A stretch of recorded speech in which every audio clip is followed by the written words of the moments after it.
ajaran yang dibawa oleh semua nabi-nabi dan rasul-rasul alaihi wassalatu wassalam ialah yang dinamakan ad-din,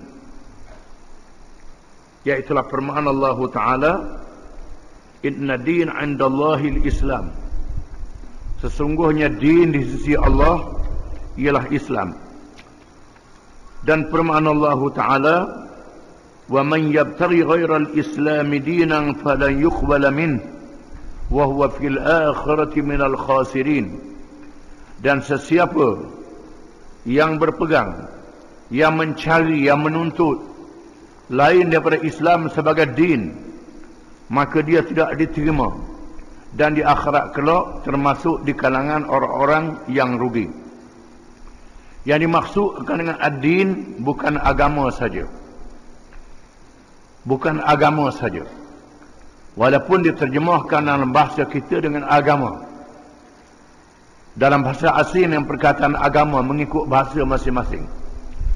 Perkataan ad-din ialah ajaran Allah yang merangkumi semua perkara yang dikenali dengan ibadat, menghadap Allah Ta'ala, yang dikenali dengan cara hidup.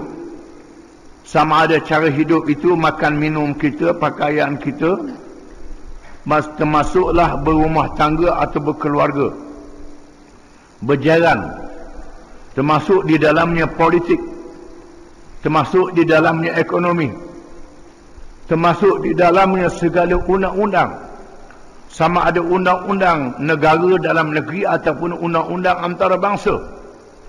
Itulah dia ad-din yang dibawa oleh nabi-nabi dan rasul-rasul alaihi wassalatu wassalam. Adapun fahaman orang kita dan fahaman kebanyakan orang, nabi-nabi ni jadi tok imam semayang dia habis di situ. Hati ikut pandalah nak pakai hukum apa, siapa dia meretah politik lagu mana, ikut suka. Itu bukan cara yang ditunjuk oleh Quran. Allah Ta'ala menurunkan Quran 30 juzuk kepada Nabi Muhammad sallallahu alaihi wasallam. Dalam Quran semua perkara ada berlaku. Perkara hubungan dengan Allah, nak kenal siapa Tuhan yang sebenar, bagaimana nak sembah Tuhan, termasuklah cara hidup.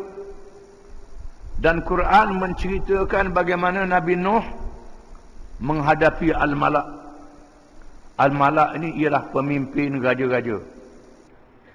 Nabi Ibrahim menghadapi Raja Namrud. Nabi Musa menghadapi Fir'aun. Nabi Isa, sebelumnya Nabi Zakaria dan Yahya menghadapi Raja Herodos. Menghadapi kuasa-kuasa besar dunia di zaman mereka. Bukan sahaja mengajak manusia menyembah raja-raja macam sembah Tuhan. Raja-raja tak boleh dilawan. Kalau lawan jadi tulah. Orang Melayu ada juga ni perangai ni. Ini ajaran Hindu, bukan ajaran Islam. Dia anggap persucikan. Itu ajaran yang karut, bukan ajaran Islam. Termasuklah menyembah berhala, menyembah patung, menyembah syaitan. Dalam melakukan ibadat, di mana Nabi-Nabi membetulkan akidah manusia, cara beribadat kepada Tuhan yang satu, Tuhan yang sebenar, iaitu Allah Subhanahu wa Ta'ala. Dan mengajar cara hidup, di antaranya makan minum. Ada halal dan ada haram. Yang halal adalah yang baik, yang haram mendatangkan mudarat. Pasal apa Tuhan buat juga yang haram? Sebab Tuhan buat yang haram ni kerana supaya jadi baja untuk makanan pohon kayu, supaya jadi makanan kepada setengah binatang-binatang yang lain, yang manusia ambil faedah daripadanya. Manusia tak boleh makan, manusia tak boleh guna untuk makhluk lain. Maka Allah menetapkan sempadan, ini haram, tak boleh. Kalau manusia ambil juga, itu bukan makanan manusia, makanan makhluk lain, digunakan oleh yang lain. Ini sempadan halal dan haram. Dan Tuhan jadikan manusia mesti hidup bermasyarakat.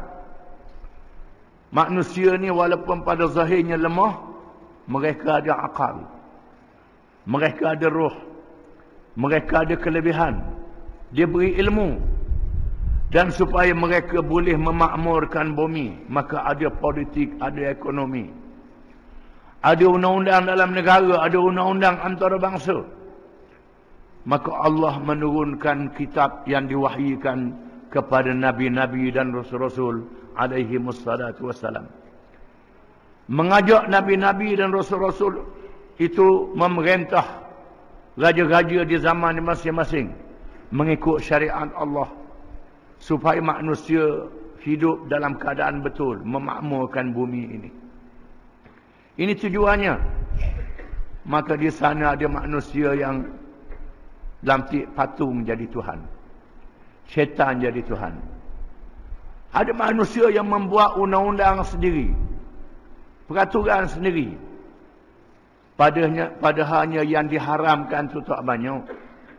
Yang dihalalkan terlalu banyak. Tak boleh nak bilang banyak benda yang halal ni. Yang haram boleh bilang. Yang halal banyak sangat tak boleh bilang. Begitulah undang-undang. Hukum hudud yang tidak ada khilaf kalangan ulama' 6 perkara saja. Yang berkait dengan murtad. Yang berkait dengan berzina. Menuduh orang berzina. Mencuri, merampok, minum arak. Ini yang perkara yang tidak ada khilaf di kalangan ulama'. Ini hukum hudud. Ada pun beberapa perkara lagi itu khilaf ulama'. Yang khilaf ulama' pun dalam 7-8 saja. Tak banyak. Beratus ribu perkara lagi tak ada nas. Manusia boleh fikir mengikut kebijaksanaan mereka. Hukum qisas yang berkait dengan hak manusia. Bunuh dengan sengaja, dengan niat, dengan sengaja. Bunuh dengan tidak sengaja. Berlaku kemalangan. Ini hukum qisas. Tak banyak. Tapi masalahnya manusia pasal berdegil sangat. Dalam perkara yang tak banyak yang Tuhan tetapkan ini, duduk kisah nak cari hukum lain, undang-undang lain. Nak tunjuk pandai sendiri, bijak sendiri. Di sinilah Rasul-Rasul menentang raja-raja, kerajaan-kerajaan yang buat peraturan sendiri dalam perkara yang Allah Ta'ala tak izin. Perkara yang haram nak dihalalkan. Bukan banyak sangat. Tapi ini yang duk tebal nak lawan Tuhannya. Dan mesti kita ingat, perkara yang Tuhan tetap ni adalah sempadan. Ala inna himallahi maharimuh. Ingat, sesungguhnya sempadan Allah ialah perkara-perkara yang diharamkan. Perkara yang diharamkan itu sempadan Allah Ta'ala. Makna sempadan ni, kalau lakah, punah kita. Itu makna. Kita kena faham. Yang diharamkan, yang memabukkan, yang merosakkan akal, yang mendatangkan mudarat. Itu makanan minuman yang diharamkan. Tapi duduk pisah juga nak ambil haram ni. Ini jenis perangai manusia. Kerana terpengaruh dengan syaitan, nak merosakkan diri mereka sendiri. Rasul-Rasul alaihimussalatu wassalam dilantik oleh Allah Subhanahu wa taala membawa ajaran yang dinamakan Islam dalam semua urusan kehidupan manusia. Rasul-Rasul memimpin manusia, mengajar manusia semayang, mengajar manusia makan minum, mengajar manusia beranak beristeri, mengajar manusia berjairan, mengajar manusia memerintah negeri, mentadbir negara, mengajar manusia berperang. Berperang boleh, tapi ada batas sempadan. Berperang ni untuk lawan orang jahat, untuk lawan orang zalim, orang menceroboh. Dibenarkan berperang. Tapi jangan melampaui batas. Jangan lepas geram. Berperang lepas geram tak boleh. Maka ada sempadan yang diharamkan oleh Allah Ta'ala. Ini ajaran yang Nabi-Nabi, Rasul-Rasul bawa kita kena ingat. Rasul-rasul ni dilantik oleh Allah Ta'ala. Allah yang lantik sendiri. Bukan manusia lantik. Allah Ta'ala yang membawa rahmat. Yang membawa kebaikan. Yang sayang kepada hamba-hambanya. Setelah dia jadikan manusia ni, dia sayang kepada manusia ni. Kesian kepada manusia ni. Supaya manusia jangan rosak, jangan punah. Maka Allah pilih di kalangan manusia juga yang dilantik menjadi Rasul. Allah tak pilih malaikat. Kalau pilih malaikat kan tak nampak pula. Tak nampak malaikat kena merupa. Kalau pilih malaikat, malaikat tak boleh hajar macam mana menikah kahwin. Malaikat tak nikah. Kalau pilih malaikat, malaikat tak makan. Tak minum. Malaikat bukan makhluk yang bermasyarakat macam manusia. Maka dipilih Rasul dari kalangan manusia. Rasul yang terbaik. Yang berakhir dengan Nabi Muhammad sallallahu alaihi wasallam. Yang membawa Quran. Quran pula menceritakan semua nabi-nabi zaman dahulu. Nabi-nabi orang Kristian, nabi orang Yahudi. Nabi-nabi zaman dahulu diceritakan oleh Quran. Quran menerangkan ajaran mereka. Menerangkan Nabi Muhammad ini adalah Rasul, menyambung kerja Nabi-Nabi zaman dulu. Dan disuruh beriman dengan semua Nabi-Nabi dan Rasul-Rasul. Ada pun orang Yahudi, dia beriman dengan Nabi dia je. Nabi lain dia tak beriman. Seolah dalam dunia ni orang Yahudi je manusia, orang lain bukan manusia. Orang Kristian pula percaya ke Nabi dia. Nabi lain tak percaya. Tak percaya ke Nabi lain. Ini tak betul daripada awal lagi. Salah. Nabi kita Muhammad SAW menyuruh beriman dengan semua Nabi-Nabi. Termasuk Nabi-Nabi orang Yahudi, Nabi Musa. Nabi Harun. Termasuk Nabi orang Kristian, Nabi Isa. Kita kena beriman. Kalau kita tak beriman dengan Nabi Musa, Nabi Isa, kafir kita. Kafir kita. Kena beriman dengan Taurah dan Injil. Kalau tak beriman dengan Taurah dan Injil, kafir kita. Kena beriman. Ini kitab Allah Ta'ala. Tapi dia tak. Dia ubah Taurah, ubah Injil. Ajaran Nabi dipindah-pindahnya. Kemudian Quran dia tolak. Nabi dia sanjung latih sampai jadi Tuhan. Benar. Nabi Muhammad dia hina pula. Hina Nabi orang Yahudi pula. Ada kata Nabi berzina. Nabi buat maksiat. Itu orang Yahudi pula. Ini semua sesat. Maka Nabi Muhammad SAW adalah Nabi akhir zaman. Yang menyambung ajaran Nabi-Nabi zaman dahulu. Ajaran yang dinamakan Islam. Dan mengajak manusia masuk Islam.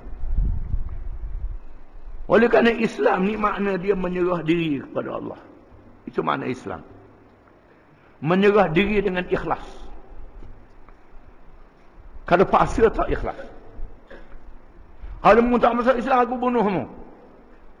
Tak masuk Islam, aku katakmu. Dia masuk Islam kerana dia takut kita. Bukan Islam sungguh. Tak jadi begitu. Islam ni mestilah dengan iman. Dengan percaya. Maka dia ajak masuk Islam. Tidak dengan paksa. La ikraha fiddin. Tidak ada paksaan dalam agama. Ada pula ulama kata ayat ni dinasahkan. Ada ulama mengata ayat ni dinasahkan. Setelah diturunkan ayat perang itu tak betul. Tak mau pakai ayat ni, ada ayat lain pula. Wa qulil haqqu min rabbikum faman syaa'a falyu'min wa man syaa'a falyakfur. Katalah yang benar daripada Tuhanmu. Siapa nak beriman, beriman. Siapa tak mau beriman, ikut dia. Nak jadi kafir pun. Tapi ingat, kalau beriman, beramal saleh masuk syurga. Kalau tak beriman, kafir masuk neraka. Ingat, tak dipaksa. Tak mau pakai ayat ni, ada ayat lain lagi menerangkan. Tak boleh paksa. Maka orang Islam orang bukan Islam tak dipaksa masuk Islam. Kamu tak mahu masuk Islam tak apa, tapi jangan sekat. Jangan sekat. Kalau sekat, kami lawan. Kalau sekat dengan cakap, kami lawan dengan cakap. Sekak dengan hujah, kami lawan dengan hujah. Sekak dengan senjata, kami lawan dengan senjata juga. Ini dia. Quran mengajar begitu. Kalau orang kafir sekak dengan senjata, kita lawan dengan senjata. Berperang. Nabi berperang. Setelah berperang, dia rasa dia tak urut. Dia nak berdamai. Dia tak urut, dia nak berdamai. Allah Ta'ala kata, wa in janahu lis-salmi fajnah laha wa tawakkal 'ala Allah. Dan jika sekiranya mereka musuh kamu yang berperang itu ajak berdamai, maka berdamai dan bertawakal kepada Allah. Sahabat-sahabat kata, bukan nak damai, nak nipu. Kejar sampai habislah. Allah Ta'ala kata, wa in yuridu an yakhda'uka fa inna hasbaka Allah. Dan jika sekiranya mereka nak tipu wahai Muhammad, dia ajak berdamai, dia nak tipu. Fa inna hasbaka Allah. Cukuplah Allah yang menolong kamu. Dia ajak berdamai, kita berdamai. Tundukkan dia di bawah pemerintahan Islam. Tunjukkan pada dia Islam ni adil. Islam ni baik. Setelah dia tunduk di bawah kerajaan Islam, maka dia beri kepada dia hak untuk beribadat. Mu nak beribadat, caramu nak semayang, caramu nak makan, caramu. Agamamu kata arak boleh minum, minum. Mu nak minum arak, minum. Agamamu kata boleh kahwin dengan adik beradik, kahwin. Orang Majusi kahwin dengan adik beradik dengan anak, kahwin. Itu agamamu. Aku tak boleh larangmu, itu hakmu. Tapi jangan kacau. Nak menyatakan Islam, jangan kacau. Maka Islam dinyatakan. Dia beritahu. Mereka tengok Islam ni adil, Islam ni baik. Nabi tunjuk Islam ni adil, Islam ni baik. Zaman Abu Bakar, zaman Sayyidina Umar. Sehingga penduduk negeri Parsi yang menganut agama Majusi, sembah api, sebahagian besar masuk Islam. Penduduk Afghanistan, penduduk Pakistan hari ini yang sembah berhala agama Hindu, agama Buddha masuk Islam. Penduduk negeri Mesir yang menganut agama Koptik, Kristian Kopti masuk Islam. Penduduk negeri Syam dan Palestin masuk Syam juga yang menganut agama Kristian masuk Islam. Ramai yang masuk Islam. Yang tak masuk Islam tak dipaksa. Sehingga hari ini masih ada di Mesir gereja yang didirikan sebelum kelahiran Nabi Muhammad sallallahu alaihi wasallam. Menandakan mereka tidak dipaksa. Dan di sana ada orang Kipti Mesir yang percaya bahawa duduk di bawah kerajaan Islam ni lebih adil pada kerajaan orang putih, orang Perancis, orang apa, agama Kristian. Walaupun seagama dengan dia, dengan orang Islam adil. Dia sanggup duduk di bawah kerajaan Islam. Di Iran sampai hari ini masih ada lagi rumah api, tempat orang Majusi sembah api, masih ada lagi. Rumah api ini didirikan sebelum Nabi Muhammad sallallahu alaihi wasallam, masih ada sampai hari ini. Sehingga di Syam, di Syria masih ada gereja zaman dulu yang didirikan sebelum kelahiran Nabi Muhammad sallallahu alaihi wasallam. Di Palestin pun ada juga gereja Qiyamah, tempat zahir Nabi Isa. Ada, Masjid Aqsa pun ada. Tak diroboh. Dah orang Kristian pergi di situ buat ibadat, tak dilarang. Bahkan Nabi sebut dalam hadis di akhir zaman, bila Nabi Isa alaihi salam turun dan Nabi Isa bergabung dengan Imam Mahdi, orang Kristian ni masuk Islam. Akan jadi begitu. Akan tiba di akhir zaman. Di sini menunjukkan bagaimana Islam ini mengajak manusia dengan tidak ada paksaan. Ajak dengan cakap dan ajak dengan buat. Yang pentingnya ajak dengan buat. Ajak dengan buat ni kita kena meretah. Kalau kita tak meretah, tak boleh ajak dengan buat. Tunjuk ke dia hukum hudud, hukum qisas, hukum ta'zir, hukum ni, hukum ekonomi, hukum macam mana. Kena tunjuk ke dia. Kalau kita tak tunjuk, duduk baca kitab je, dah amal. Tak jadi, tak boleh. Duduk mengaji, mengaji tak amal. Tak kena begitu. Kita mengaji ni tujuannya kita amal. Ngaji bab semayang. Lepas ni kita semayang. Masuk waktu semayang. Hak boleh kita buat. Ngaji bab zakat. Kita ada harta keluar zakat. Mengaji bab haji. Kita mengaji bab haji. PT tak ada lagi. Ada apalah, tunggulah. Jangan kata haji itu tak wajib. Kalau kata haji itu tak wajib, jadi kafir. Tak boleh. Mengaji bab politik Islam.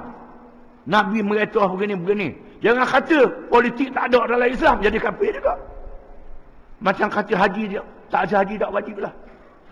Cumanya tak sebut je dalam tu. Oh, dia kata tak ada dalam rukun Islam politik.